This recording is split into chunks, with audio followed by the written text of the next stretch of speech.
धारा देव मनुष्य परिणत हम से सन्देह ना जो जा हो आमर आज अच्छा मोर बरेण्य सम्मान्य श्रद्धेय रमाकांत मिश्रदा सहप्रतिनिधि भुवन तेणु मुझे अनुरोध करे से वक्तव्य आरंभ करेंगे। रमाकांत गुरु शुभुची आज्ञा हाँ शुभुची शुभुची कहतु सेठी नेट ट्रबल होउची एठी मते किछि आपन कथा शुभुची दादा आपन कथा शुभुची तो शुभुची हाँ हाँ शुभुची कहतु। परम प्रेममय श्री श्री ठाकुर परम पूजनीय पुण्य शोका श्री श्री बड़मा परम पूज्यपाद जोगाचार्य श्री श्री बड़दा प्रधानाचार्य देव श्री श्री दादा चरण में कोटि कोटि प्रणाम। इष्ट परिवार प्रति प्रत्येक पदप्रांत मोर अनंत कोटि प्रणाम। आज ऑनलाइन सत्संग पूज्य परिचालक ऋतिक देवता पूज्य ऋतिक मंडली पूज्य कर्मी भाई गुरुभ्राता मंडली सुधी साधु सज्जन मंडली सम्मानिया मातृमंडली टिके टिके पिलामान उद्देश्य मोर हार्दिक राव जय गुरु तथा प्रणाम निवेदन करुच्ची। समस्त भीतर से ही परम ब्रह्म विराजमान करिसंते तांकरी कथा सुनिबा तांकरी कथा कहिबा आउ सर्वोपरि तांकरी काम करिबा पई आज रे ऑनलाइन सत्संग माध्यम रे सारा विश्व प्रतिटी मनुष्य मनुष्य भितर आमे युक्त हो जाइछे। ये होछि एक जदियो सारा विश्व पई ए जो परिस्थिति एक भयावह परिस्थिति किंतु सत्संगी मानक पई ए परिस्थिति अति आमोददायक अति अतीब लाभदायक ये आमे सत्संग का भा सत्संग पाउतले किंतु दिन को 5-10 भी सत्संग आमे बर्तन उपभोग करुचे। ये सत्संग भीतर देकरी आम भीतर से प्रीति श्रद्धा भल पाइबा आम भीतर भल सेवा आम भीतर आमर जीवन को सजाड़बार जो कौशल प्रभुंकर से लीला माध्यम आम जहाँ सब श्रवण करुचे ताकू ही जीवन में आम कार्यकारी करुचे वास्तव आम जीवन में ताई हो मन पड़े ठाकुर समय गोटे घटना आप जानती भारत कहीं पृथ्वी जड़े विशिष्ट जादूकर जहाँ ना हूँ पीसी सरकार से पीसी सरकार ठाकुर पाक पूर्व आसी बहु परीक्षा बोध ठाकुर शेष ठाकुर को ग्रहण करते से जानिले पाखे ठाकुर पाखे जादू किसी काम कला नहीं समस्त ज्ञान विज्ञान सब किसी ठाकुर पार विफल होगला शेष ठाकुर को धरिले से गोटे प्रश्न करते से प्रश्नटी हूँ ठाकुर आप सत्यानुसार प्रथम लिखिं अर्थ मान जश इत्यादि पाइबा आशा मत ठाकुर सजाई भक्त बनाई सावधान हुआ ठगी जीव तुम ठाकुरत्व जाग्रत ना कहीं तुम केन्द्र भी नुहति ठाकुर भी नुहति फांकी देले ताही पाइब ताले लोक एते आसुचंती ठिकाई किछि तो पाइबार नाही अर्थ मान जश किछि तो एटी पाइबार नाही एते लोक ठीक आसुचंती काई ठाकुर ठीक ठीक भाव रे तांका मर्म को भेद कला भली धर्म को प्रकृत रे बुझिबा भली मर्म को बुझिबा भली गोटे परिवेश सृष्टि कले ठाकुर निजे किसी न कही पठेदेले सरकार को सरकार तो आप जातु आनंद बजार सेठी जन भाई अच्छा ना हूँ जज्ञेश्वर दत्त आपण पचारे ये प्रश्नटी पचारे से तार यथायथ उत्तर आपन को देवे। पीसी सरकार आनंद बजार को गले पचारे किसी भाई मान को जज्ञेश्वर दत्त किए अच्छा जने भाई हाथ देखिले डाकी कहीदेले जज्ञेश्वर दत्त देखिले जड़े 7.5 फुट उच्चर जड़े विशाल मनीष देहरे टांसा टांसा लोम कला मिच मिच चेहरा दुई हाथ दुईटा विराट विराट बाल्टी डालमा बाल्टी दुईटा धरी से कि आनंद बजार वितरण करने बाहरी हठात पाखे पहुंची पीसी सरकार कहते आपण आज्ञा जयगुरु कहले जयगुरु आपण आज्ञा जगेश्वर दत्त ना आज्ञा ना ठाकुर पठे आपण पाखक मोर गोटे प्रश्न उत्तर मुझे पाइबा चाहूँगी आपण दया करके मत समय दे पारे जाओ बाल्टी दुईटा अन्य मान को बढ़े दे डाकी ने बसैले कहतु कौन प्रश्न आप प्रश्न हूँ ठाकुर को पचारि एठी केते मनीष अर्थ मान जस कि पाइबा आशार आसे तेज एत लोक कहीं आस प्रश्न ठाकुर को पचारि ठाकुर आपण पटेले आपण मोर यथार्थ उत्तर दिंतु कहीं मनीष आस हसी से कहले तार ज्वलंत उदाहरण मु आपण ना मो नाटा आप शुणी ना नाई आज्ञा मु जगेश्वर दत्त जड़े दुर्दर्श डकात सुंदरबन जड़े दुर्दर्श डकात ए हाथ में केते मनीष मारी केते स्त्री को अनाथिनी करते माँ को पुत्र हरा कर हाथ में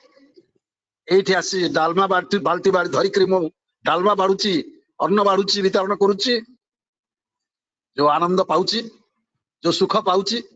जो शांति पाउची ताहा मु भाषा भी व्यक्त करि पारुनी एठी मु आसी मनीष भली मनीषटी हवा पाए मो भीतर जो पशुत्व थिला जाकु नेकरी मु चिन्हि पार नथली मनीष कौन राग थिला अहिंसा थिला घृणा थिला लज्जा थिला भय थिला मृत्यु भय मो पाखे सब प्रकार मो पाखे किंतु आज समस्त से वृत्ति प्रवृत्ति को भेद करी आज चिन्हली ये मनीष कारखाना गढ़ी सत्संग श्री श्री ठाकुर यही कारखाना आसी र मेटेरियल्स ये गोटे खांटी हाथ में परिणत एक दिव्य प्रतिभा रूपांतर आसी ठाकुर मो भितर देवत्व ब्रह्मत्व ठाकुरत्व ईश्वरत्व जागृत करने चाहती आपण जानती सब मनीष रूप धरी था किंतु वास्तव कथा कहते मनीष रूप सीना आम धरीचे किंतु आम भीतर मानविकता ना आम भीतर मनुष्यत्व ना मनुष्य हूँ मन हुस मानुष जार मनटा हुसियार अच्छी से हूँ मनीष एवं मन ईशा मनीष ईशा माने श्रेष्ठ जार मनटा हूँ श्रेष्ठ से हूँ मनीष आउ जे माने से हूँ मानव जे माने ना से हूँ दानव तेणु मनीष ये तीन गुण कहले आ गोटे इंग्रेजी रे अच्छी मैन बोली जहाँ कह जाए MAN मैन आ वुमेन है WOMAN man women a man शब्द अर्थ हूँ मोरालिटी एबिलिटी नोबिलिटी एम रु मोरालिटी ए रु एबिलिटी एन रु नोबिलिटी ए तीन जहाँ पाखे अच्छी से हूँ मनीष आउ वुमेन पाखे आ गोटे अधिक गुण अच्छी से यूजेनिक फैक्टर अर्थात प्रजोजन उ शब्दटा हूँ प्रजोजन क्षमता ये मैन रीनटा क्वालिटी सागर आउ अधिक गोटे क्वालिटी अच्छी से यूजेनिक फैक्टर अर्थात प्रजोजन क्षमता आज मनीष पाखे यही तीनटा माँ मान पाखे यही चारिटार भाव घटी स्कार्सिटी आज scarcity of spirituality and indigestion of morality क्या नैतिकर कथा किसी नैतिकतार कथा किसी कहले से सहजरे ग्रहण कर पारुनी सहजरे से मानुनी सहज से स्वीकार करुनी तार भूल को से स्वीकार करुनी ता दोष को से स्वीकार करुनी ता भीतर इंडाइजेशन होची indigestion of morality and scarcity of spirituality आज समाज रे स्पिरिचुअलिटी आत्मिक वृद्धि आत्मार वृद्धि आत्मिक गुण केमती वृद्धि प्राप्त हम मनीष भितर এই মଣିষ ভিতরে দেবত্ব আসবে, দিব্য গুণতা ভিতরে প্রকটিত হব। এই মଣିষ ভিতরে মানবত্ব, ঠাকুরত্ব, ଈଶ୍ୱରତ୍ବ এইଗୁଡିକ କେମିତି ଜାଗ୍ରତ ହବ? ଏଇ ମଣିଷର ଯୋଉ ଇଭଲ୍ୟୁସନାରୀ ପ୍ରୋସେସ ଭିତରେ ଦେଇକି ଜେଲି ବିଷୟରେ ଆମେ ମଣିଷ ଆସିଲେ, ଏଇ ମଣିଷ ପରେ ମଧ୍ୟ ଆହୁରି ଅଛି ଦେବତ୍ବ, ବ୍ରହ୍ମତ୍ବ, ଠାକୁରତ୍ବ, ଈଶ୍ୱରତ୍ବ। ଏଗୁଡିକ ମଣିଷ ଭିତରେ ଜାଗ୍ରତ ହେଇକି ମଣିଷ ଈଶ୍ୱରତ୍ୱତା ଭିତରେ ଜାଗ୍ରତ ହବ, ଦେବତ୍ବ ଜାଗ୍ରତ, ବ୍ରହ୍ମତ୍ବ ଜାଗ୍ରତ ହବ, ଠାକୁରତ୍ବ ଜାଗ୍ରତ ହବ। ଠାକୁର କିଏ? ଯେ ଅନ୍ୟକୁ ଠୁକର ଦିଅନ୍ତି, ଅନ୍ୟକୁ ଯେ ଠୁକର ଦେଇକି କିଛି ଶିଖାନ୍ତି ଠାକୁର। ଆଉ ଦେବତ୍ବ, ବ୍ରହ୍ମତ୍ବ ହେଲା ସବୁ ଭିତରେ ବ୍ରହ୍ମ, ଜଳେ ବ୍ରହ୍ମ, ସ୍ଥଳେ ବ୍ରହ୍ମ, ସମସ୍ତଙ୍କ ଭିତରେ। ଗୋଟେ ପିମ୍ପୁଡି ଠାରୁ ଆରମ୍ଭ କରି ଗୋଟେ ହାତୀ, ବିରାଟ ବିରାଟ କୀଟ ପତଙ୍ଗ, ଜଳ ବସ୍ତୁ, ସ୍ଥାବର ଜଙ୍ଗମ, କୀଟ ସବୁଠି ଭିତରେ ଯେ ସେ ଆତ୍ମାକୁ ଯିଏ ଉପଲବ୍ଧି କରେ, ମୁଁ ମୋଟ ମୋ ଯେ ସବୁ ଭିତରେ ଉପଲବ୍ଧି କରିବା, ସେ ହଉଛି ବ୍ରହ୍ମତ୍ବ। ଆଜି ମଣିଷ ଭିତରେ ସେ ଈଶ୍ୱରତ୍ୱ ହେଲା ଅଧିକାରିତ୍ୱ, ସମସ୍ତଙ୍କ ଉପରେ ନିଜର ଅଧିକାର ସାବ୍ୟସ୍ତ କରିପାରୁଥିବ। ଆଜି ମଣିଷ ଭିତରେ ସେଇଗୁଡାକର ଅଭାବ ଘଟିଛି। ମଣିଷ ଆଜି ଅମଣିଷ ପାଲଟିଛି। ଏଇ ମଣିଷ କେମିତି ହବ? ମଣିଷ ଯୋଉ ପ୍ରବୃତ୍ତି ଅଭିମୁଖୀ ମଣିଷ ଚାଲିଛି, ଗୋଟେ ଛୋଟ ଉଦାହରଣ ଆପଣଙ୍କୁ ଦେଇଛି। ଆପଣ ଜାଣନ୍ତି, ଏଇ କିଛି ବର୍ଷ ତଳେ ଭାରତର ଜଣେ ବିଖ୍ୟାତ ଜ୍ଞାନୀ ଗୁଣୀ, ଯାହାଙ୍କ ନାଁ ହଉଛି ଟି.ଏନ୍. ଶେଷାନ, ଯେ ଥିଲେ ଭାରତର ତତ୍କାଳୀନ ଆମର ଯୋଉ କମିଶନର ଥିଲେ, ବିଶେଷ କରି ଇଲେକ୍ସନ କମିଶନର ଥିଲେ। ସେ ତାଙ୍କରି କଥା କହୁଛି, ଟିକେ ଛୋଟ କଥାଟେ। ସେ ଦିନେ ଯାଉଛନ୍ତି ତାଙ୍କ ସହକର୍ମୀଙ୍କ ସହିତ, ହଠାତ୍ ଦେଖିଲେ ଗୋଟେ ଗଛରେ ଗୋଟେ ବାଇଚଢେଇ ବସା ଖୁବ ସୁନ୍ଦର ଭାବରେ ଝୁଲୁଛି, ପବନରେ ସେ ଦୌଡୁଛି, ବସା ଗୁଡାକ ଭାରି ସୁନ୍ଦର ଦେଖାଯାଉଛି। ଶହ ଶହ ବାଇଚଢେଇ ବସା ସେଇ ଗଛରେ। ତାକୁ ଦେଖି ଟି.ଏନ୍. ଶେଷାନଙ୍କ ସହଧର୍ମୀଙ୍କର ଲୋଭ ହେଲା। କହିଲେ ସ୍ୱାମୀକୁ, ଏଇଥିରୁ 2-3ଟା ବସା ଆମେ ନେଇକିରି ଆମ ଘରେ ସଜାଡନ୍ତୁନି? ଆମକୁ ପାଇଗଲା। କାରଣ ଏଇ ଯୁଗରେ ମଣିଷ ଗୁରୁଜନଙ୍କ କଥା ମାନିବନି। ଯୋଉ କଥା କବୀର ଠାକୁର କହିଥିଲେ, କବୀର ମହାରାଜ କହିଥିଲେ ସେ କଥା, ଧର୍ମ କରମ ସବୁ दूर हुआ है, पाप हुआ है भारी, गुरु का आज्ञा हुआ है, जोरू का आज्ञा जारी। କର୍ମ କରିବେନି, ଧର୍ମ କର୍ମ ସବୁ ଚାଲିବ।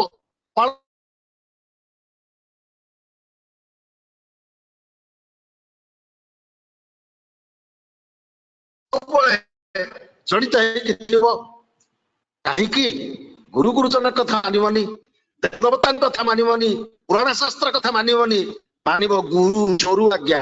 ନାରୀ ବସିଭୂତା ନରହା।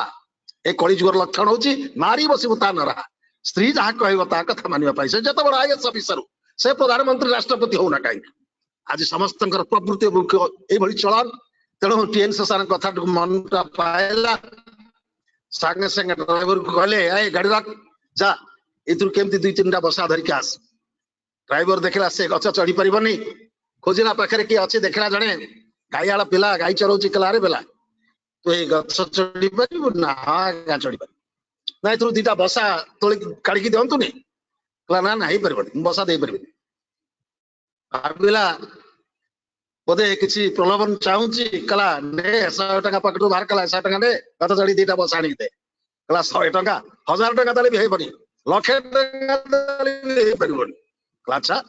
ଭୟ ଦେଖେଇଲା। କହିଲା, ଜାଣିଛୁ ସେ ଗାଡିରେ କିଏ ବସିଛନ୍ତି? ସେ ହଉଛନ୍ତି ଭାରତର ସର୍ବନିମ୍ନ, ସେ ହଉଛନ୍ତି ଇଲେକ୍ସନ କମିଶନର,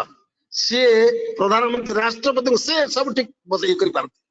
ତୁମେ ଜାଣିଛ ସିଏ କହୁଛନ୍ତି ମାନେ ତୁମେ ତାଙ୍କ କଥା ମାନିବା ପାଇଁ ନା? ସେ ଛାଡ, ସେ ଯିଏ ପାରି ସେ ହଅନ୍ତୁ, ମୁଁ ପୃଥିବୀରେ ଈଶ୍ୱର ଭଗବାନ ଯଦି କହିଲେ ମୁଁ ତାଙ୍କ କଥା ମାନିବି, ମୁଁ ବସା ଦେବିନି। ଏ କଥାଟା ଟି.ଏନ୍. ଶେଷାନଙ୍କ ମନକୁ ବଡ ବାଧିଲା। ଗାଡିରୁ ବାହାରି ଚାଲ ଚାଲ ହେଇକି ଆସିଲେ, ପିଲା ପାଖକୁ ପଚାରିଲେ, କହିଲେ, ମୁଁ ବସା ନେବା ପାଇଁ ଚାହେଁ ନା, ମୁଁ କେବଳ ଏତିକି ଜାଣିବା ପାଇଁ ଚାହେଁ, ତୁମେ କାହିଁକି ବସା 2ଟା ଦେବା ପାଇଁ, ଏ ସାମାନ୍ୟ ବସା 2ଟା ଦେବା ପାଇଁ କେତେ ପ୍ରଲୋଭନ ଦେଖେଇଲା, ଭୟ ଦେଖେଇଲା, ତଥାପି ତୁମେ ନ ଡରିକି ନିର୍ଭୟରେ କେମିତି କଥା କହିପାରୁଛ? ସେତିକିବେଳେ ସେ ପିଲାଟି କହୁଛି, ଆଜ୍ଞା ମୁଁ ଯଦି ସେ ବସା 2ଟା ତୋଳି ଆଣେ, ସେ ବସା ଭିତରେ ଡିମ୍ବ ଥାଇପାରେ, ସେ ବସା ଭିତରେ ଛୁଆ ଥାଇପାରନ୍ତି। ମୁଁ ଯେତେବେଳେ ବସା 2ଟା ଛିଡେଇ ଆଣିବି ଗଛରୁ, ସେତେବେଳେ ତାର ଛୁଆ ଥିଲେ ଛୁଆ ପଡି ମରିଯିବେ, ଡିମ୍ବ ଭାଙ୍ଗିଯିବ, ସନ୍ଧ୍ୟା ସମୟରେ ମା ତାର ଯେତେବେଳେ ଆସିବ ତାର ଥଣ୍ଟରେ ଆଧାର ଧରିକି ତାର କୁନି କୁନି ଛୁଆଙ୍କୁ ଆଧାର ଦବା ପାଇଁ ଦେଖିବ, ଛୁଆ ନାହିଁ କି ତାର ଅନ୍ୟ ନାହିଁ ଯାହାକୁ ସେ ଉସୁମେଇକି ସେ ଛୁଆ କରିବ, ତାର ଯୋଉ ଭବିଷ୍ୟତର ଆଶା, ସେ ଆଶା ତାର ମଉଳି ଯିବ। କେତେ କାନ୍ଦିବ ସେ, ଚଢେଇ କେତେ କାନ୍ଦିବ ବୋଲି ଛୋଟ ଛୁଆଟି ଆଖି ଛଳ ଛଳ କରି ଯେଭଳି କାନ୍ଦି ଦେଲା, କାନ୍ଦି ପକେଇଲା ଟିଏନ୍ ଶେଷାନଙ୍କ ମନକୁ, ଏଭଳି ଭାବରେ ଗଭୀର ଆଘାତ କଲା। ସାଙ୍ଗେ ସାଙ୍ଗେ କୁଣ୍ଡେଇ ପକେଇଲେ, କହିଲେ ପାଠ ପଢିଥିଲି ଅନେକ କିନ୍ତୁ ଶିଖିନଥିଲି, ମୋ ଭିତରେ ମାନବିକତା ନଥିଲା, ମୋ ଭିତରେ ଭକ୍ତି ନଥିଲା, ଶ୍ରଦ୍ଧା ନଥିଲା, ମୋ ଭିତରେ ଭଲ ପାଇବା ନଥିଲା। ଗୋଟେ ମଣିଷ ଭଳି ଜ୍ଞାନ ଥିଲେ ଥାଉ ପଛେ ହଜାର, ଚରିତ୍ର ବିହୁନେ ସବୁ ଅସାର। ହଜାର ଜ୍ଞାନ ଥାଉ, ଯେତେ ଡିଗ୍ରୀ ଡିପ୍ଲୋମା ମଣିଷ କରିଥାଉ, ଯେତେ ଶକ୍ତିବାନ ସେ ହଉ, ଅଶୋକଙ୍କର ହୃଦୟ ପରିଣତ ହେଇଥିଲା, ସେନ୍ଦ୍ର ଜଳି ଯାଇଥିଲା। ଯୋଉ ଯୁଦ୍ଧ ପରେ ଯେତେବେଳେ ସେଇ ମାଟି ମାଗିଥିଲା ଯେ ମତେ ଗୋଟେ ମୋ ସନ୍ତାନକୁ ତୁମେ ଦେଇପାରିବ, ସେଇ ପରିବର୍ତ୍ତନ କରିଥିଲା ଅଶୋକଙ୍କ ହୃଦୟ। ଚଣ୍ଡାଶୋକର ସେ ଧର୍ମାଶୋକରେ ରୂପାନ୍ତରିତ ହେଇଥିଲେ। ସେଇଭଳି ଭାବରେ ସେ ପିଲାର କଥା ତାଙ୍କ ମନରେ ଏତେ ଗଭୀର ରେଖାପାତ କଲା, କହିଲା ମୁଁ ଶିଖିନଥିଲି, ମାନବିକତା ମୋ ଭିତରେ ଆସିନଥିଲା, ତୁ ମତେ ଶିଖେଇଲୁ, ମୋର ମାନବିକତା ଶିଖେଇଲୁ, ମୋର ଗୁରୁ ନାଇଁ ଗୁରୁ, ତୁ ଯୋଉ ଗୁରୁଙ୍କର ଗୁରୁ, ତୁ ମତେ ମାନବିକତା ଶିଖେଇଦେଲୁ। ବାସ୍ତବିକ ଆଜି ମଣିଷ ଭିତରେ ସେ ଅଭାବ ରହିଛି, ସେ ଅଭାବ ବୋଧ ମଣିଷ ଭିତରେ ରହିଛି। ମଣିଷ ଜାଣିପାରୁନି ତା ଭିତରେ ମାନବିକତାର ଲୋପ କେମିତି ହେଇଯାଉଛି, ସେ ନିଜେ ବି ଅନୁଭବ କରିପାରୁନି। ତେଣୁ ରୋଗ ଭୋଗୁଛି, ଦୁଃଖ ଭୋଗୁଛି, ଅଭାବ ପଡୁଛି। ସେଇଥିପାଇଁ ଆସିଲେ ଠାକୁର, ଆସିଲେ କଳିର ଚରମ ଅବସ୍ଥାରେ, ଚରମେ ତାଇ କଳିକି ଅବତାର ଏଇ ମଣିଷକୁ ରକ୍ଷା କରିବା ପାଇଁ। ସେଦିନ ଆମେ ଶୁଣିଥିଲେ ଯଦା ଯଦାହି ଧର୍ମସ୍ୟ ଗ୍ଲାନିର୍ଭବତି ଭାରତ ଅଭ୍ୟୁତ୍ଥାନଂ ଧର୍ମସ୍ୟ ତଦାତ୍ମାनं ସୃଜାମ୍ୟହଂ ପରିତ୍ରାଣାୟ ସାଧୁନାଂ ବିନାଶାୟ च दुष्कृतां धर्म संस्थापनार्थाय संभवामि जुगे जुगे। मासे जुगे जुगे आसे, जुगକୁ जुग हि मते परमानंद ଏ ଜଗତେ। ପ୍ରତି ଯୁଗରେ ମୁଁ ଆସି କଣ କରେ ନା ଧର୍ମ ସଂସ୍ଥାପନ କରେ, ପାପୀ ମାନଙ୍କୁ ବିନାଶ କରି ମୁଁ ଧର୍ମ ସଂସ୍ଥାପନ କରେ। କିନ୍ତୁ ଦେଖାଗଲା ପଞ୍ଚାନ ସରକାର ସେଇ ପ୍ରଶ୍ନ କଲେ, କାହିଁ ଏତେ ତ ପାପୀ ମଲେ, ଏତେ ଅସୁର ମଲେ, ଏତେ ରାକ୍ଷସ ଚାଲିଗଲେ, କାହିଁ ଧର୍ମ ପ୍ରତିଷ୍ଠିତ ହେଇପାରିଲାନି? ଦିନକୁ ଦିନ ପାପ ବଢି ଚାଲିଲା। ସତ୍ୟରେ 4 ପାଦେ ଥିଲା ଧର୍ମ, ତ୍ରେତାକୁ 3 ପାଦେ, ଦ୍ୱାପରକୁ 2 ପାଦେ, କଳିର ବର୍ତ୍ତମାନ ପାଦେ ଧର୍ମ। ଅର୍ଥାତ এই ପାଦ ଧର୍ମ କଣ? 4ଟା ଧର୍ମର ଯୋଉ 4ଟା ପାଦ, ତପ, ଶୌଚ, ଦାନ, ସତ୍ୟ, ସେ 4ଟାରୁ 3ଟା ନାହିଁ ବର୍ତ୍ତମାନ। ତପ ନାହିଁ, ଶୌଚ ନାହିଁ, ଦାନ ନାହିଁ, କେବଳ ସତ୍ୟ ଧର୍ମ। ଅର୍ଥାତ ସତ୍ତା, ପେଟ ପୋଷ ନାହିଁ ଦୋଷ, ଏ କଳିଯୁଗର ଧର୍ମ। ଯାହା ପାରି ତା କର, ଚୋରି କର, ନାରୀ କର, ଯାହା କିଛି କର, ବଞ୍ଚିବା ଆଗେ। ଏ ବଞ୍ଚିବା ଆମେ ଜୀବନରେ, କିନ୍ତୁ ଜୀବନରେ ବୃଦ୍ଧିର ପଥ କେହି ଜାଣିନାହାନ୍ତି। ସେଇଥିପାଇଁ ଆସିଲେ ମଣିଷକୁ ସେଇ ବଞ୍ଚିବା ଏବଂ ବୃଦ୍ଧିର ପଥ ଦେଖେଇ ଦେବା ପାଇଁ। ବାସ୍ତବ ଧର୍ମ କଣ, ବାସ୍ତବ କର୍ମ କଣ, ଧର୍ମର ସ୍ୱରୂପ କଣ, କର୍ମର ସ୍ୱରୂପ କଣ। ଯୋଗତା ଗୀତା ସେ ଧର୍ମ କ୍ଷେତ୍ର କୁରୁକ୍ଷେତ୍ର ସମବେତ ଦୁଃସବ ମାମକ ଅପାଣ୍ଡ ବାସବ କିମକୁ ବ୍ରତ ସଞ୍ଜ। ଏଇ ମଣିଷ ଭିତରେ ଧର୍ମ କ୍ଷେତ୍ର ରହିଛି, କର୍ମ କ୍ଷେତ୍ର। ଏଇ ମଣିଷର ମନ, ଏଇ ମଣିଷର ହୃଦୟ, ଏଇ ମଣିଷର ପ୍ରାଣ, ଏଇ ମଣିଷର ଶରୀର, ଆକୁ କେମିତି ସେ ଧର୍ମାନୁଗ କେମିତି କରାଯିବ, ଆକୁ କେମିତି ସ୍ଥାନୁଗ କରାଯିବ, ଆକୁ କେମିତି ଆଦର୍ଶ ପ୍ରାଣ କରାଯିବ, ୟା ଭିତରେ ଭକ୍ତି, ଶ୍ରଦ୍ଧା, ଭଲ ପାଇବା, ସେବା ସବୁ କିଛି ୟା ଭିତରେ ପରିପୂରଣ କରିବା ପାଇଁ ସେ ଆସିଲେ ଠାକୁର। କଳିର ଚରମ ଅବସ୍ଥାରେ ସେ ଆସିଲେ। ସେଇଥିପାଇଁ ସଦ୍ଗୁରୁ ଆଉ भेद बताओ ज्ञान कर उपदेश, कैला का मैला छोड़े जब आग कर परिवेश। मनुष्य भितर सद्गुरु जेतବେଳେ ଆସିବେ ସେ ମଣିଷ ଭିତରେ କଣ କରିବେ ନା ଆଗ ମାନେ ଗୋଟେ ନିଆଁ ପୁରେଇ ଦେବେ। ଆଉ ସେ ନିଆଁଟା ମଣିଷ ଭିତରେ ଥିବା ସମସ୍ତ ପାପ, ସମସ୍ତ ତାପ, ସମସ୍ତ ଦୁଃଖ, ସମସ୍ତ ଶାନ୍ତି, ରୋଗ, ଶୋକ, ଜ୍ୱାଳା, ଯନ୍ତ୍ରଣା, ଜନ୍ମ ଜନ୍ମର ଯେତେ କିଛି ପାପ ତାପ ତାର ରହିଛି ତାର ଭାଗ୍ୟର ପରିବର୍ତ୍ତନ କରିଦେଇ ପାରନ୍ତି, ତାର କର୍ମଫଳକୁ ଖଣ୍ଡନ କରିଦେଇ ପାରନ୍ତି। ଗୋଟେ ଛୋଟ ଉଦାହରଣ ଆପଣଙ୍କୁ ଦଉଛି। ଯେତେବେଳେ ପଞ୍ଚାୟନ ସରକାର ଠାକୁରଙ୍କ ପାଖକୁ ପ୍ରଥମେ ଆସିଲେ, ସେଇ ପଞ୍ଚାୟନ ସରକାର କଲେ କଣ, ଠାକୁର ଦାୟିତ୍ୱ ଦେଲେ ଯେତେ ଲୋକ ଏଠିକି ଆସିବେ ତୁ ତାଙ୍କୁ ସବୁ କଥା ବୁଝେଇବୁ, ମୋର ବାସ୍ତବ ଆସିବାର ଉଦ୍ଦେଶ୍ୟ କଣ ଏଠି କରୁଛି ତୁ ସମସ୍ତ କଥା ତାଙ୍କୁ ବୁଝେଇବୁ। ନା ଆଜ୍ଞା, ଜଣେ ଯୁବକ ଆସିଲେ, ଉଦ୍ଭ୍ରାନ୍ତ ଯୁବକ, ତାଙ୍କୁ ଏଗୁଡା କିଛି ଭଲ ଲାଗିଲାନି, ଏଇ ଧର୍ମ ଫର୍ମ କଥା କିଛି ଭଲ ଲାଗିଲାନି, ଏଇ ଆଶ୍ରମର ଯେତେ ଯାହା ପରିବେଶ ଗୁଡା ତାଙ୍କୁ ଭଲ ଲାଗିଲାନି, ଆକର୍ଷଣ କରିପାରିଲାନି ତାଙ୍କର ମନକୁ। କେବଳ ଗୋଟିଏ ଜିନିଷ ଆକର୍ଷଣ କଲା, ସେଇଠି ହଉଛି ଗୋଟେ ମାଙ୍କଡ କୁକୁର ଭିତରେ କଳି। ମାଙ୍କଡ ଗୋଡେଉଛି କୁକୁରକୁ, କୁକୁର ଗୋଡଉଛି ମାଙ୍କଡକୁ, ଏଇଟା ତାଙ୍କୁ ଭଲ ଲାଗିଲା। ତାଳି ମାରିକି ସେ ନାଚିରି ଉଠିଲେ, କହିଲେ ଯାହା ମାଙ୍କଡ କୁକୁର କଳିଟା ଦେଖିକିରି। ପଞ୍ଚାୟନ ସହ୍ୟ କରିପାରିଲେନି, କହିଲେ ଏତେ ଭଲ କଥା କହିଲି, ଏତେ ବଞ୍ଚିବା ବଢିବା ବୃଦ୍ଧିର କଥା କହିଲି, ଆକୁ ଭଲ ଲାଗିଲାନି, ଏଇ ମାଙ୍କଡ କୁକୁର କଳି ଭଲ ଚାପୁଡା ଦି ଚାପୁଡା ଦେଲେ ତାଙ୍କ युवकटी चाहिला देखिला ताको रक्षा करिया पे एठी केही नांती तार सहयोगी केही नांती चाहि चाहि के रागरे फेरी पळि गला किंतु पंचानन स्नान मारी देले किंतु जानिले जे भूल कर दैछंती पाप कर दैछंती मारिबा ताकर उचित जन साधु ए भली करबा उचित नुहे ए भूलटा जतले जानिले रियलाइज कले चाहि ठाकुर पातले पड़ी कोचन ठाकुर मोर भूल हेछि ठाकुर ना कोन भूल करछु ना जे या कली ना कोन कलु तू कोन कलु जा आमी यार किछ करते पारि ना मु किछ करि पारिबिनी जदि पारु तू संशोधन करि पारु तो निजकु तोर कर्म फल तो निश्चित भोगिबु ताकू तू चाहिले तू खंडन करि पारिबु मु किछ करि पारिबि और कराजो चिंता कले खोज तक अनेक खोजिले वर्ष पर वर्ष अतिक्रांत हो गला किंतु से उद्भ्रांत युवकर संधान पाइलेनी 16 वर्ष पर दिनकर घटना पंचायत सरकार जाउछन कुष्टियार गोटे विराट धर्म ठाकुर सत्संग उत्सव होउछि से उत्सव को जाउछन मुख्य अतिथि रूपे साथे मते बहु सत्संगी माने जाउछन्ती हठात जणे लोक आसेला गोटे ठेंगारे पिठी की दूर दूर कर चारि बाहर पड़िला समस्त ताजुब पंचायत सरकार मध्य ताजुब तांग पेटी की चारि पारे बाड़ी कहला मने अछि 100 वर्ष तळर घटना दी चापुड़ा गाले मारिथिल सेति पई दी पार देली मूल देली आउ पार देली तार शुद्ध आउ गोटे पार देली सारा जीवन मन रखिबो संगे संगे पंचायत दासी तांग से युवकर पाद से लोकर पाद तले पड़ी गले कहले जाहु मोर कर्म खंडन कर देछि मोर कर्मफल खंडन हो जाइए मो गुरु चाहिए मो कर्मफल खंडन खोजुची पाइनी कर्मफल खंडन कर पारुटी दया करी तुम मो कर्मफल खंडन कर देछ मु तुमको सतकोटि प्रणाम जणाउची मो गुरु कर दया इस मो गुरु कर दया किस तुमर गुरु आसीतले सही व्यक्ति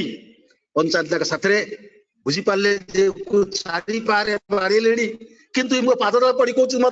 कर्मफल खंडन हो गला कौन ये कहूँ बुझी पाले ठाकुर पक्ष आसते एवं बुझीते समस्त रियलाइज करते एवं पंचायत को पंचायत दीक्षा देते एक कथाटा कहबार उद्देश्य मनुष्य कर्मफल अच्छी से कर्मफल को मनुष्य खंडन कर पारुनी किंतु मनुष्य जदि कथा निर्देश आदेश एवं सर्वोपरि कर्म निजक व्यापक रखे ताले कर्मफल खंडन हो जाए पारे आर गोटे आउ गोटे उदाहरण आपको दौर सुकुमार सेन आमर आश्रम जो स्कूल अच्छी तपोवन स्कूल आर्ट टीचर बढ़िया चित्र करती ठाकुर दिने हठात कहते यारे सुकुमार तुम्हें भल चित्र कर ना हाँ आज्ञा मु चित्र भल करे ना ठीक अच्छी गोटाए पायखाना घर तैयारी से घर टाक जाई रंगाई दे तो से तुली फुली सब थुआई रंग फंग सब घर टाक रंगाई दे आज्ञा कहते आज्ञा ये काली आसिले हंदानी ठाकुर कहला ना आज के हबे आज काली सकाळु उद्घाटन करी से पायखाना किंतु सुकुमार सेन से टिकेट करिसंती 2 बीघा जमीन फिल्म पड़ची ए फिल्म टाको देखिबा पाई से टिकेट करि सारिसंती 6:30 रे से फिल्म देखि जिवे ठाकुर निर्देश दउछंती जे आज राति सुधा तुम जेकोसी पर से रंगे दियो घर टाको कौन करिवे उपाय किछ नाय अन्यान्य उपाय न देखी जाउचंती रंग तुली धरिकरी से घर रंगौचंती ठाकुर बसुचंती बारांडा रे बसुचंती बजेरे मजरे गोटे डाका मारुचंती किरे काज शेष हल तो नाय आज्ञा चालू चालू राति 2टा बाजिगला घरटा रंग रंग राति 2 बाजिगला मने मने पुणी आगे भाबुतले तळे 6:30 अतिक्रम भाबुची सुकुमार सेन सेकेंड सोचबी किंतु देखिले सेकेंड तो भी परिबनी आ सब नाय राति 2 बाजिगला काम सरीला ठाकुर पाखे आसी पहुंचले ठाकुर कहले ठीक आछे ए जे गोड़ जला गोड़ धोइकरी घर हाथ गोड़ धोई घर जा आगे जीवी एका थर के सकाळ पथरा सरी की जीवी कहले ना ना एकोनी जा भली गोड़ धोया पे पठे देले जो विराट एक कुआ अछि अपन देख जानि छन से कुआ पाको पर कुआ रे शिउली लागितला से शिउली हठात गोड़ खसे मुह मारी पड़ले गोड़ दांत भांगी गला आंटू फाटी गला छाती फाटी गला रक्ताक्त अवस्था ठाकुर ताली बारी को साला को भालो होइछे ठाकुर का पार्टी समस्त दौड़ी आसले पारी नंदी फारी समस्त आसिकरी चिकित्सा कले बैंडेज फैंडेज बांधिले रिक्शा रे पठेदेले घर को पठेदेले घरे जाके पहुंचला पर देखुचंदी स्त्री खाଇବା ପିଇବା ସବୁ ରଖି ଦେଇଛନ୍ତି ଘୋड़ेकी रखी ଦେଇଛନ୍ତି ଏବଂ ମଶାରୀ ପକେଇ ଦେଇଛନ୍ତି ମଶାରୀ ଭିତରୁ ଗୋଟେ ତମ୍ପ ସାପ ଝରକା ଦେଇକି ଚାଲି ଯାଉଛି ତାଙ୍କ ମଶାରୀ ଭିତରୁ ଦୌଡ଼ିକି ଆସିଛନ୍ତି ତାଙ୍କ ଗୋଡ଼ ଭାଙ୍ଗିଛି ମାନେ ଖଣ୍ଡିଆ ଖାବରା ହେଇଛି ସେ ଚିନ୍ତା କରି ଦୌଡ଼ିକି ଆଉଛନ୍ତି ଠାକୁର ଆସି ଗୋଡ଼ ତଳେ ପଡୁଛୁ ଠାକୁର আমাকে বাঁচাইলে ঠাকুর মতে বঞ্চাই দেলে ঠাকুর ঠাকুর কହୁଛନ୍ତି আমি কি বাঁচাইলাম যাকে পরম পিতা ରଖିବେ ତାକୁ ପାଇଖାନାতে ଢୁକେଇ ରଖିବେ କହିଲେ ଯାହାକୁ ପରମ ପିତା ରଖିବେ ତାକୁ ପାଇଖାନା ଭିତରେ ଢୁକେଇ ରଖିବେ କଥାଟା କହିବାର ଉଦ୍ଦେଶ୍ୟ ହେଲା ଯଦି ସେଇ ପାଇଖାନାର କାମ ନ କରିଥାନ୍ତା ଯଦି ରାତି 2ଟା ପର୍ଯ୍ୟନ୍ତ ସେଇଠି ରହି ନଥାନ୍ତା ସିନେମା ଦେଖିକି ଫେରିଥାନ୍ତା ପ୍ରକୃତି ଅଭିମୁଖ ହେଇକି ଯଦି ଫେରିଥାନ୍ତା ନିଶ୍ଚିତ ଆଜି ସାପ କାମୁଡ଼ାର ମୃତ୍ୟୁ ହେଇଥାନ୍ତା ସାପ କାମୁଡ଼ିବାର ଯୋଉ ଯନ୍ତ୍ରଣା ମୃତ୍ୟୁର ଯୋଉ ଯନ୍ତ୍ରଣା ସେ ଯନ୍ତ୍ରଣା ଭୋଗ କଲେ ଦାନ୍ତ ଭାଙ୍ଗିଲା ଗୋଡ଼ ଖଣ୍ଡିଆ ଖାବରା ହେଲା କିନ୍ତୁ ଠାକୁରକୁ ତାର ଯନ୍ତ୍ରଣାଟାକୁ ଉପଶମ କରିଦେଲେ ଅନେକ ସମୟରେ ଆମର ଜନ୍ମ ଜନ୍ମର ଗ୍ରହ ବିପାକ କର୍ମ ଫଳକୁ ଏ ସାମାନ୍ୟ କଷ୍ଟ ଦେଇକରି ସେ ଖଣ୍ଡନ କରିଦିଅନ୍ତି ତାଙ୍କ କଥା ଯିଏ ମାନେ ତାଙ୍କ କଥା ଯିଏ ଶୁଣେ ସେହି ପ୍ରକୃତରେ ଶାନ୍ତି ପାଏ କିନ୍ତୁ ଯିଏ ତାଙ୍କ କଥା ନ ଶୁଣେ ଝୋଟ କଥାଟେ ବାବା ଅନେକ ସମୟରେ କହନ୍ତି ଥରେ ବେଙ୍ଗ ଗଲା ସାପ ଯାଇକି ଠାକୁର ପ୍ରଭୁଙ୍କ ପାଖରେ ପହଞ୍ଚି ପ୍ରଭୁ ମୁଁ ସବୁବେଳେ ଅଭୁକ୍ତ ରହୁଛି କେତେ ଉପାସ ରହିବି ମତେ ଆପଣ ଟିକେ ଆଶୀର୍ବାଦ କରନ୍ତୁ ଯେମିତି ମୁଁ ସବୁଦିନ ବେଙ୍ଗ ପାଏ ଠାକୁର କହିଲେ ଠିକ ଅଛି ଆଶୀର୍ବାଦ କରୁଛି କିନ୍ତୁ ଗୋଟେ କଥା ମୋର ମନେ ରଖିବ ନା କହ ନା ଧରିବୁ ତେବେ ଛାଡିବୁନି ନା ଆଜ୍ଞା ମନେ ରଖିବି ଏ କଥାଟା ତାପରେ କିଛି ସମୟ ପରେ ବେଙ୍ଗ ଯାଇ ପହଞ୍ଚିଲା ବେଙ୍ଗ କହୁଛି ପ୍ରଭୁ କେତେ ଡରିକି ରହିବି ସାପ ସବୁବେଳେ ମତେ ଗୋଡଉଛି ମତେ ଟିକେ ଆଶୀର୍ବାଦ କରନ୍ତୁ ସାପ ଯେମିତି ମତେ ନ ଖାଇବ ପ୍ରଭୁ କହିଲେ ଠିକ ଅଛି ତତେ ଆଶୀର୍ବାଦ କରୁଛି ସାପ ତତେ ଖାଇପାରିବନି କିନ୍ତୁ ମୋର ଗୋଟେ କଥା ମନେ ରଖିବୁ ନା କହ ଆଜ୍ଞା ମନେ ରଖିବି ନା ଦେଖ ତତେ ଯେତେବେଳେ ସାପ କିଛି ଯଦି ଧରେ ମୋଟେ ପାଟିତୁଣ୍ଡ କରିବୁନି ଚୁପଚାପ କିଛି ହବନି ହଲଚଲ କିଛି ହବନି ଭୂତାବତ ସେତେବେଳେ ପଡି ରହିବୁ ଆଜ୍ଞା ଉଭୟ କଥାକୁ ମାନିକିରି ଗଲେ କିଛି ଦିନ ପରେ ସେଇ ସାପ ସେଇ ବେଙ୍ଗକୁ ଧଇଲା ଯେତେବେଳେ ମନେ ପଡିଗଲା ବେଙ୍ଗର ପ୍ରଭୁଙ୍କର ସେ କଥା ସାଙ୍ଗେ ସାଙ୍ଗେ ସେ ଧୀର ହବ ହେଇଗଲା ଆଉ କେଁ କଟର ହେଲାନି ଛାଟପିଟ ହେଲାନି ସାପ ମନେ ମନେ ଭାବୁଛି ଏ ବେଙ୍ଗଟା ମରିଛି କିରେ ମୁଁ ତ ବେଙ୍ଗକୁ ଗିଳିଲା ବେଳେ ବେଙ୍ଗ କେଁ କଟର ହୁଏ କେତେ କଣ ଚିତ୍କାର କରେ କେତେ କଣ ହୁଏ ଏ ତ କଣ କିଛି ହଉନି ଏଟା ମଲା ବେଙ୍ଗଟା କି ସାପ କେବେ ମଲା ବେଙ୍ଗ ଖାଏ ନା ତେଣୁ ସାପ କହିଲା ଦେଖି ଏଟା ମରିଛି କି ବଞ୍ଚିଛି କରି ଆଙ୍କ ଛାଡିଦେଲା ଆଙ୍କଟା ତ ଛାଡି ଦେଇଛି ବେଙ୍ଗ ଗୋଟେ ଡିଆରେ ଚାଲିଗଲା ସାପ ଯାଇ ପହଞ୍ଚିକି ପ୍ରଭୁ କହିଲା ପ୍ରଭୁ ଏ ଯେ ବେଙ୍ଗକୁ ଆଜି ମୁଁ ଖାଇପାରିଲିନି ଉପାସ ରହିଲି ଆପଣଙ୍କ ଆଶୀର୍ବାଦ ଭୁଲ ହେଇଗଲା ଠାକୁର କହିଲେ କେମିତି ନା ମିଳିଥିବ କିନ୍ତୁ ଖାଇପାରିଲ ନା କାହିଁକି ନା ମୁଁ ଭାବିଲି ଏଟା ମରିଛି ଆଉ ଛାଡିଦେଲି ଠାକୁର କହିଲେ ମୁଁ କଣ କରିବି ତତେ କହିଥିଲି ଧରିବୁ ଯେବେ ଛାଡିବୁ ନାହିଁ ତୁ ଧରିଛୁ ଛାଡିଦେଲୁ ମୁଁ କଣ କରିବି ଆଉ ସିଏ ମୋ କଥାକୁ ମାନିଲା ତାକୁ କହିଥିଲି ଯେତେବେଳେ ଧରିବ କାହିଁକି ନା ତୁ ତ ସାପର ଖାଦ୍ୟ ତତେ ଧରିଲେ ତୁ ପାଟିତୁଣ୍ଡ ହବନି କୌଶଳଟା ଜାଣିଗଲା କୌଶଳ ଗୁରୁ ବତେଇ ଦିଅନ୍ତି ଜାଣନ୍ତି ଭେଦ ବତା ହୁଏ ସଦ୍ଗୁରୁ ହୁଏ ଭେଦ ବତା ହୁଏ ଜ୍ଞାନ କର ଉପଦେଶ ସଦ୍ଗୁରୁ ଆସନ୍ତି ସେହି ଭେଦ ଜାଣନ୍ତି ସେହି କାରଣ ଜାଣନ୍ତି ସେଇ କାରଣ ପୁରୁଷ ସେଇଥିପାଇଁ କଣ କଲେ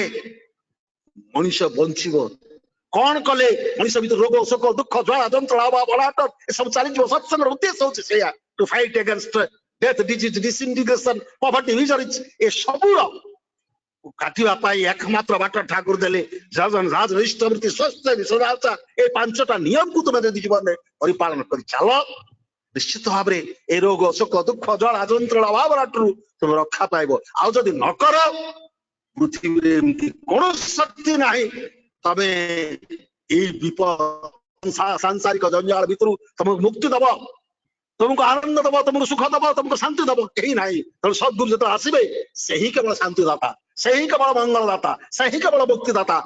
ଯିଏ ତାଙ୍କ କଥା ମାନେ ସେ ରକ୍ଷା ପାଏ ଛୋଟ କଥାଟା କହି ମୋର ବକ୍ତବ୍ୟ ଶେଷ କରୁଛି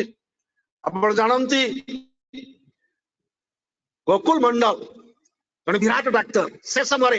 ବ୍ରିଟିଶ ରାଜତ୍ୱରେ ବ୍ରିଟିଶ ଅଫିସର ମାନେ ତାଙ୍କୁ ନିଅନ୍ତି ତାଙ୍କର ରୋଗୀ ଦେଖିବା ପାଇଁ ଆନ୍ଦୋଳନରେ ପାଲିଙ୍କିରେ ବସେଇକି ନିଅନ୍ତି ଶହ ଶହ ଟଙ୍କା ସେ ପାଆନ୍ତି ସେତେବେଳେ ଫିସ୍ ପାଆନ୍ତି କିନ୍ତୁ ତାଙ୍କ ଭିତରେ ଭକ୍ତି ନଥିଲା ଶ୍ରଦ୍ଧା ନଥିଲା ଭଲ ପାଇବା ନଥିଲା ଗୁରୁଜନ ଦେବଦେବତା କିଛି ଭକ୍ତି ନଥିଲା ଆଉ ତାର ଭଣଜା ଖୋକା ଏ ସବୁବେଳେ କହେ ମାମା ତ ମୋ ଗୁରୁଙ୍କୁ ଟିକେ ଦେଖାନ୍ତିନି କହିଲେ ତୋ ଗୁରୁ ଏଇ ପଇସା ଖିଆ ଗୁରୁ କଥା ତ କହୁଛୁ ଆରେ ତା ପାଖକୁ ଯିଏ ଯିବ ସବୁ ସେ ମାଗି ନେଇଯିବ आ कथा मते कहना सब बेले एड़े चले दिने भी धरा दिएनी दिनकर घटना से खोका डाक्तर सत्संग होउछि ठाकुर निजे सेठी उपस्थित अछंती से सेठी बेले गोकुल मंडल पालिंग कालर कुहाट सुबुछि देखि कि जानिला खोका किछि गुरु भाई को धरि के पालिंग को हेरी गला कहले मामा आज गोटे सुवर्ण सुजोग ठाकुर मो घर अछंती दया करके आपण टिको लांत आसंतु ना ना जते कले सब गुरु भाई जतले अनुरोध बहु अनुरोध कले बाध्य ओलेले जेतोले गेट पाखरे पहुंच ठाकुर दोग तो पेरी बस हजारू ओले दौड़ी आसले एवं जाबड़ी धरि को कांद माने कुंडे कि कहउछनी दादा आपला हमार कत सौभाग्य और केते सौभाग्य आपलार मत डाक्टर दर्शन पेलाम आपन कोई डाक्टर दर्शन पाइली मोर केते सौभाग्य ठाकुर किते ताको एते ऊपर गोटे कि कथार्ता करूचंती से बुझी पाउनांती सेतले मने मने भाउचंती पकेट रे 700 टका अछि गला अछि ए निश्चित नै जीवो भय करुछंती गला पैसा गला ए भय ताकर मन भितरे किछि उत्तर देई परमाती किस्सा पर संबित फेरले ठाकुर को नाय नाय ठाकुर आमार सौभाग्य कोका सब बळे कहे आपण टिके दर्शन करिया पई जाऊ गोटे सुवर्ण सुयोग मिली गला ठाकुर ठीक আছে আপনি আসুন এখানে আনন্দ বাজার করি বাড়ি যাবে কলে না না ঠাকুর আমি স্নান টান করিনি রোগী দেখি আসছে মু রোগী দেখি আসছে গাধা বদা করিনি মু আউ রই পারিবিনি ঠাকুর সেকেন্ড তা কেমতে হয় এখানে চান টান করে আনন্দ বাজারে সেবন করে বাড়ি যাবে বলি ঠাকুর নেই গলে গাধুয়া ঘর পাখরে তেল বাগিলে ঠাকুর তেল মগাইলে তাঙ্গ গোড়ঠু মুন্ডা পর্যন্ত তেল মালিশ কলে ঠাকুর সেতলে সে কইছে হ্যাঁ হ্যাঁ ঠাকুর আপনি কি করেছেন আপনি বামুন ছেলে আমি কায়স্থ আপন মোর সেবা করছুদি ঠাকুর বলে আমি ভক্তর সেবা কো মতে ভারি ভালো লাগে মু আপনক সেবা অলবত করিবি বলি তাঙ্গ গোড়ঠু মুন্ডা পর্যন্ত তেল মালিশ কৰি সারলা পরে চুপ চুপ কানে পাখরে ঠাকুর কইছুদি আমি বামুন ছেলে দাদা আমি বামুন ছেলে আপনার গায়ে তেল মাখিলাম আমাকে কিছু দিতে হবে সরি কথা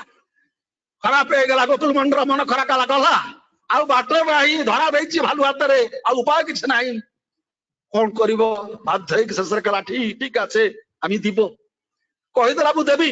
ঠাকুর এতে উৎফুল্ল হয়ে গেলে যেমতি কোটিনিধি পাইলা ভଳିয়া কোটি চন্দ্র পাইলা ভଳିয়া ঠাকুর কହୁଛନ୍ତି আপনি দিবেন দাদা আপনি দিবেন বারবার পচারুଛନ୍ତି হ্যাঁ হ্যাঁ আমি দিব আপনি ঠিক আছে এই সত্য জল ধরে সত্য করুন আপনার জল ধরি টিকে সত্য করুন আপনার দেবে গোকুল মন্ডল ভাবুছি আরে কোন মাগিব কি গাড়ি বাড়ি কি বিঘা বিঘা জমিন কোন মাগিব এই আশ্রম পাই বটে কোন জল ধরিকে সত্য করিয়া পাই কোন কହୁଛି ଆଉ সত্য করি পারুনাহাନ୍ତି ঠাকুর কହୁଛନ୍ତି দাদা ଆପଣ ଦେବେ ବୋଲି କହିଲେ କିନ୍ତୁ ସତ୍ୟ କରିବା ପାଇଁ କୁଣ୍ଠା କାହିଁ କରୁଛନ୍ତି ଉପାୟ ନାହିଁ ଜଳ ଧରିକି ତ୍ରିବାର ସତ୍ୟ କରିଦେଲେ ସେତେବେଳେ ଠାକୁର କଣ ମାଗିଲେ ଜାଣନ୍ତି ଠାକୁର ମାଗୁଛନ୍ତି ଦାଦା আপনার দুঃখটা আমাকে দিয়ে দিন আপনার দুঃখটা মতে দিয়ন্তু সেতବେଳେ গোকুল মন্ডল ভাবুছি এটা মূর্খ না কোন আমার কি দুঃখ আছে পাটরে কইছি ঠাকুর আমার কি দুঃখ আছে আমার কি নয় গাড়ি বাড়ি বিঘা বিঘা জমি আমার কি নয় ঠাকুর কইছুদি দাদা আমি জানি আপনার দুঃখ বন পড়ি গলে সবিয়ে জানନ୍ତି মন পড়ি গলে কেহি ন জানନ୍ତି বন পড়িলে সমস্তে দেখুଛନ୍ତି সারা ওড়িশারে বড় জঙ্গল জଳୁଛି ଏ ସମସ୍ତେ ଦେଖୁଛନ୍ତି କିନ୍ତୁ ମନ ପଡିଗଲେ କେହି ନ ଜାଣନ୍ତି ମୁଁ କିନ୍ତୁ ଦେଖେ ସାରା ବିଶ୍ୱର ପ୍ରତିଟି ମଣିଷର ମନ କେମିତି ପଡୁଛି ତା ଭିତରେ ଥିବା ରୋଗ ଶୋକ ଦୁଃଖ ଜ୍ୱାଳା ଯନ୍ତ୍ରଣା ଅଭାବ ଅନାଟନ କିଭଳି ଭାବରେ ଯନ୍ତ୍ରିତ କରୁଛି ମୁଁ ତାକୁ ହିଁ ଦେଖେ ଆପଣ ସାରା ବିଶ୍ୱ ବ୍ରହ୍ମାଣ୍ଡ କୋଟି କୋଟି ବିଶ୍ୱ ବ୍ରହ୍ମାଣ୍ଡ ଭିତରେ କୋଉଠି କଣ ହଉଛି କୋଉ ଜୀବ ଜନ୍ତୁ କୀଟ ପତଙ୍ଗ ଗଛଲତା କାହାର କୋଉ ଦୁଃଖ ଧନ୍ୟ ସବୁ ଦୂର କରିବା ପାଇଁ ସେ ଆସନ୍ତି କହିଲେ ମୁଁ ସବୁ ଦେଖୁଛି ସେଇ ଦୁଃଖଟା ମତେ ଦିଅନ୍ତୁ ନା କୋଉ ଦୁଃଖ ମୋର କିଛି ଦୁଃଖ ନାହିଁ ଠାକୁର କହୁଛନ୍ତି 25 ବର୍ଷ ତଳେ ଆପଣଙ୍କର ଏକମାତ୍ର ସନ୍ତାନ এই ସଂସାର ଛାଡି ଚାଲି ଯାଇଛି ଆପଣ ଅନେକ ସନ୍ତାନ ପ୍ରସବ କରିଛନ୍ତି ଅନେକ ମାକୁ କିନ୍ତୁ ଆପଣଙ୍କ ସହଧର୍ମୀକୁ ଆଉ ଦ୍ୱିତୀୟ ଥର ପାଇଁ ସନ୍ତାନ ପ୍ରସବ କରିପାରିନାହାନ୍ତି ସେଇ 25 ବର୍ଷର ଦୁଃଖ ତାକୁ ଆପଣ ଚାପି ଧରିଛନ୍ତି ବୁକୁ ଭିତରେ अनि केते विचित्र रजनी कांदी कांदी कर तकिया भिजी जाइछि सेना भिजी जाइछि आपनक स्वामी स्त्रीकर सेई दुःखटा को मते देई दियंतु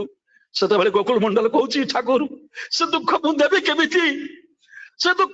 केमिति आपण केमिति नेबे सेते भले ठाकुर कहउछन्ती आमी बाहुन चले आमी त्रिवार सत्य करी बोलछि मु आपनकर से दुःखटा नेबी केमिति नेबे एक अभिनव उपाय ठाकुर आर करछन्ती ठाकुर कहते दादा आमी जदि आपनाके बाबा बोली डाकी आमाके छेले बोले कोले तुले नेबे ना ଆପଣଙ୍କୁ ବାବା ବୋଲି ଡାକେ, ଆପଣ ମତେ ପୁଅ ବୋଲି କୋଳକୁ ତୋଳି ନେବି ହାତ ବଢେଇ ଡାକୁଛନ୍ତି ବାବା ବାବା ବାବା ବାବା ଡାକୁଛନ୍ତି। ଗୋକୁଳ ମଣ୍ଡଳ ଦେଖୁଛି ତାର ସେଇ 25 ବର୍ଷର ସେ ଛୋଟିଆ ପୁଅଟା ଯେମିତି ହାତ ବଢେଇ ଡାକୁଛି ବାବା ବାବା। কোলে দিয়েছি ঠাকুরଙ୍କୁ জড়িয়ে ধরেছে বুকুরে, কହୁଛି আরে আমার যা কিছু ছিল আমি সব কিছু দিয়ে দিলাম, ମୁଁ ସବୁ ଦେଇଦେଲି ରେ, ଆଉ ମୋର କିଛି ନାହିଁ,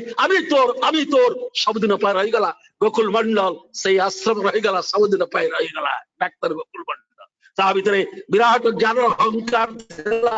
ଯାହା ଭିତରେ ଅର୍ଥର ଅହଙ୍କାର ଥିଲା, ଯାହା ଭିତରେ ଧନ ମର୍ଯ୍ୟାଦା ପଦ ମର୍ଯ୍ୟାଦା ସବୁର ଅହଙ୍କାର ଥିଲା। ସମସ୍ତ ଅହଙ୍କାର ପତଳା ହେଇଗଲା,